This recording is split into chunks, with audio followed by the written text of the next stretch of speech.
Hi, I'm Chris from Gravedigger, and you're watching The Age of Metal.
Chris Boltendahl of Gravedigger. What a pleasure.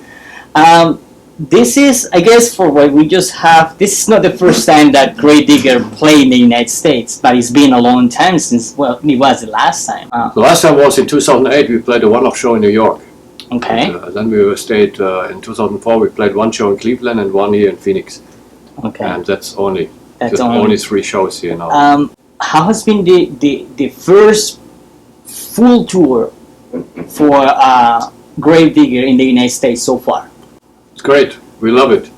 It's really exciting because now we are on the road 4 weeks, and there are so different cities and countries within the USA and Canada.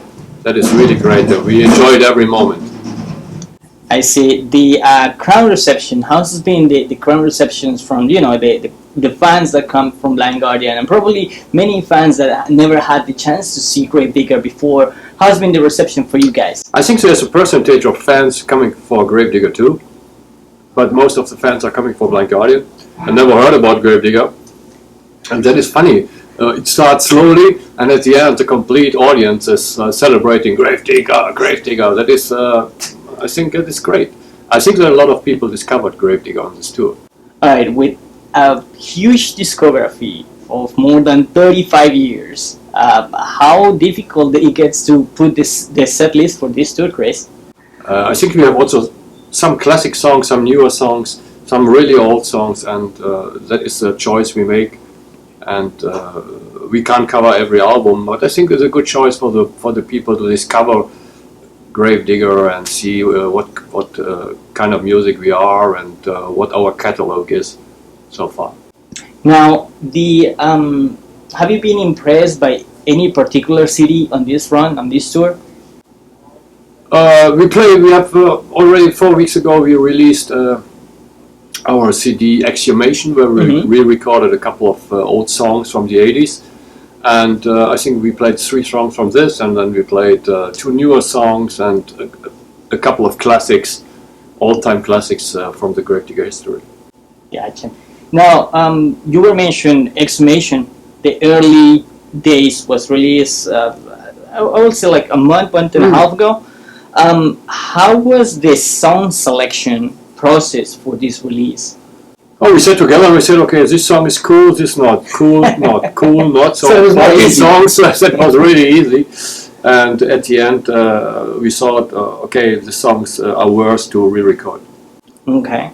And, with over 35 years playing metal and 18 albums released, countless tour, DVDs, live recordings, what else is out there for Gravedigger to accomplish? A lot more. Okay. No, when we finish the US tour next weekend, then we go back to Germany, and we have 6 shows between Christmas and New Year's Eve, where we play only old songs at these shows. And then we go to Russia and Italy in January, and then we start writing new songs. Playing festivals over the summertime. There's a lot of stuff coming up for Gravedigger in the future. So we already signed a new record deal with Napalm for 3 records. So 3 records more with literally 5-6 years we will be alive. Good. That's great to hear. And besides Gravedigger, along with bands like uh, Right Now, Running Wild, Rage, in even early Halloween material, you guys forged the German heavy metal scene or the landscape back in the 80s. But in your experience, what is in your opinion of the bands? What is your opinion of the bands that are carrying that flags? And I'm talking about bands like Edguy, Powerwolf, Orden Organ, In Extremo. I think these are all bands which made their own style, and I think that bands which forge their own style, that they are really successful all over the years. Now we are 35 years in the metal scene, and we are also successful. And there is no other band sounds like Gravedigger. So I think that is we have a unique sound, and that is very impossible, very important. Sorry. Gotcha. Now, the United States is a territory where you see a lot of death metal and thrash metal bands, but occasionally you come across with the heavy metal bands that are out there trying to grab those roots from bands like Gravedigger, follow your footsteps. What is your message to those bands that are trying to make this landscape, which is a little bit different from what it is in Europe? Yeah, my advice is create your own style, forge your unique sound, follow your idols, but in your own way. Now, I guess coming to North America in a full tour is on the books now. What else would you like to take, or what else you would like to take Gravedigger in the future? Oh, I think first is for me that everybody in the band stay healthy.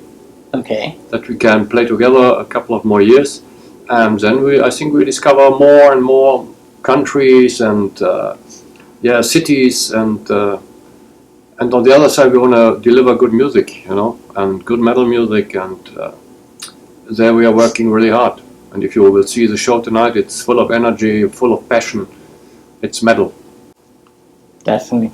Now, you as a creative force within Gravedigger, how do you get your juices, your creative juices flowing? Is there any kind of regular creative routine that you follow? No, routine means not to be creative, Okay.